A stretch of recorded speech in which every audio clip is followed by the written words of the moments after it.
Вы слышали когда-нибудь о Тисульской принцессе? Готов поспорить, что нет. И неудивительно, ведь об этой находке, которая навсегда изменила жизнь целого шахтерского поселка, нет ни одной художественной книги, научной статьи или документального фильма. Давно ушли из жизни те, кто мог бы пролить хоть какой-то свет на легенду. Но остались те, кто помнят и не забудут никогда. Все началось в 1969 году. Был обычный сентябрьский день. На угольной шахте возле деревни Ржавчик работа шла полным ходом. Время от времени работники находили среди угля старые гвозди, фрагменты женских украшений, осколки черепков. Но уж чего точно никто не ожидал, так это того, что ближе к обеду из угля выкопают запечатанный саркофаг. Работники были просто в шоке. Некоторые, позабыв о том, что кто-то может донести, даже начали креститься. Местное начальство тут же велело прекратить работу. Александр Масалыгин, начальник шахты, бросился звонить в район. Услышав новость, начальство сообщило, что буквально через час на шахту приедут эксперты, а пока велели к саркофагу никого не подпускать и ничего не трогать. Но рабочие не послушались. Очень уж было интересно посмотреть, кто покоится в саркофаге. Даже страх серьезных неприятностей не остановил шахтеров. Они открыли саркофаг и обомлели. Внутри лежала женщина удивительной красоты. Несмотря на то, что саркофаг пролежал в земле неизвестно сколько, на ее лице не было следов разложения.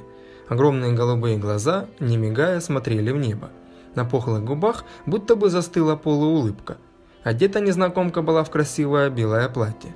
Над головой покойницы лежала черная коробочка, а весь саркофаг был наполнен странной розовой жидкостью. Эксперты из района прилетели на вертолете.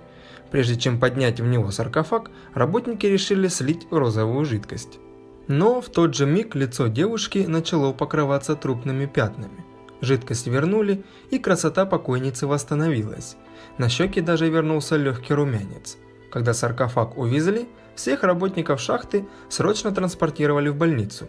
Говорили, что и тело, и розовая жидкость могут быть опасны для здоровья живых. Но от отравления никто не умер. Только мужчина, который лизнул странную жидкость, через несколько месяцев сошел с ума и замерз у порога родного дома. Говорят, тело красавицы увезли в Новосибирск, а уже через несколько недель ученый, который изучал находку, сообщил невероятную новость. Девушка умерла 400-800 миллионов лет назад.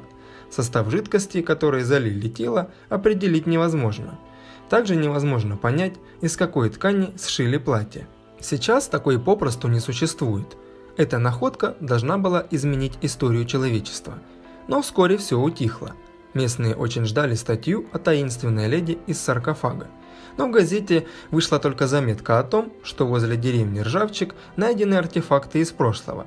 Люди повозмущались и забыли. Но через несколько месяцев в деревню нагрянули военные. Работы прекратились, шахту оцепили военные. Они ходили по деревне и изымали газеты с этой крошечной заметкой. Люди понимали, происходит что-то очень странное. Несколько смельчаков даже рискнули пробраться ночью на территорию шахты. Вернувшись, они клялись, что видели еще несколько запечатанных саркофагов. Прошло время, и люди начали понемногу забывать о загадочной находке. Но если бы кто-то задумался над этим, то заметил бы странную закономерность. В течение первых лет умерли все, кто видел саркофаг с принцессой. Замкнул страшный круг бывший начальник шахты Александр Масалыгин. Были, конечно, те, кто пытался докопаться до истины и напомнить людям о таинственном захоронении, но с ними сразу же что-то случалось. Первым, кто решил открыто заявить миру о принцессе, стал журналист Олег Кулишкин. Он посвятил загадочной женщине целую статью, а через несколько дней его сбила машина. Мужчина остался жив, но понял, что лучше умерить свое любопытство, иначе добром это не кончится. С тех пор прошло много лет. Не осталось в живых тех, кто может сказать: «Да, я своими глазами видел гроб с Тисульской принцессой». Но как бы ни старались уничтожить все доказательства ее существования, память об этой загадке жива до сих пор. Возможно, однажды появится кто-то, кто сможет расставить все точки над «и». А пока только ветер летает над мрачными развалинами старой шахты, а уж ему точно известно больше, чем людям.